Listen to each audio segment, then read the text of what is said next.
Welcome to Ask SAR. This week's question is, what are the basics of good communication? In my practice, I get asked a lot, how do I communicate better with a spouse, a partner, a sibling, boss, whatever? People want to know how to communicate better. And if you've been watching our show for a while, you'll know that I don't really have a simple explanation for that, but I thought I would give you, about 6 points to try to break down some of the basics of what good communication is. So starting with number one, in good communication, we try to stay authentic. What does authentic mean? It means try to be your truest self, to express the things that are really going on inside you. The way to do that is through self-awareness, to know what you're feeling, what you're thinking, what your wants are, what your body is doing even. So being able to express those is part of how you stay authentic in conversation with somebody else. The second one is, while you're being authentic, you want to stay centered. You want to stay sort of in that place of, I'm in control, I know what I'm saying, I know what I'm doing, I'm centered, I'm grounded, I have my power, and that's all available. And to be able to do that, even when you're talking about a complex, difficult, or an emotional topic, you want to stay in that nice, strong place. Third thing is to be able to hold and respect personal boundaries. We talked about boundaries in previous episodes, and it's really important for you to be able to have your boundary that says, this is as far as I'm willing to go. This is as long as I'm willing to talk. We can have this conversation for 30 minutes and then I need to go make dinner. That's a boundary. I get to have my boundaries. I can say, this conversation has gotten too emotional for me. I need to walk away. We can come back to it later. Having those boundaries, being able to hold your own and respect the other person's, for a much better type of communication. Fourth one is connecting with the person you're talking to.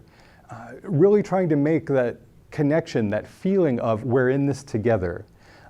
One of the ways to do that is through being very direct and being very honest in the feedback you're giving the other person. That can look like, I really appreciate what you said. It made me feel good to hear you say that. It can also look like, I felt really hurt when I heard that. Can you say it in a different way? That's direct and honest feedback. And it makes for a much more connective conversation. The fifth one is being able to practice empathy and compassion. So being able to understand what's going on with the other person, being able to feel their emotion, being able to have that sense of who they are. And then compassion, not judging them for what they say, keeping that open mind and holding them in that gentle way.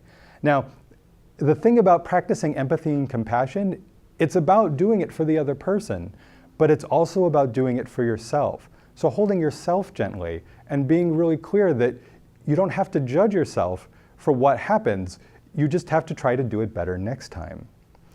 The sixth thing, and one of the important parts that I wanted to get to today, is that you need to know what kind of conversation you're having. And when you know what kind of conversation you're having, stick to that type of conversation.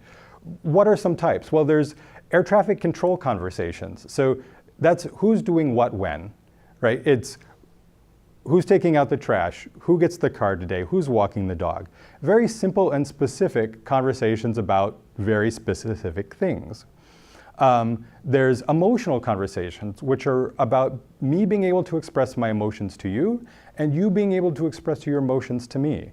We're not trying to solve anything. We're not trying to come to an agreement about anything. We're just each speaking our truth and being heard by the other person. There's factual conversations. Factual conversations are all about trying to come to a mutual agreement about what happened or what will happen, or about how something happened or about how something will happen. They're very specific and very stuck in a grounded reality that is, they're happening in the now and they're about what specifically happened. So facts. There's intimate conversations. Intimate conversations are all about those really heartfelt things. Things that are vulnerable, things that really expose yourself to the other person. And those need to be held with a lot of care and compassion. They can be things about identity, they can be things about sex or sexuality, they can be about dreams and goals and hopes and fears and all of those things that make you really vulnerable. In an intimate conversation, the point of an intimate conversation is to be able to speak and to be able to be heard. It's not about, again, that one's not about trying to solve anything. It's about really being able to be vulnerable with the other person and connected in that way. The conversation to solve things are negotiations, and we talked about that in a previous episode.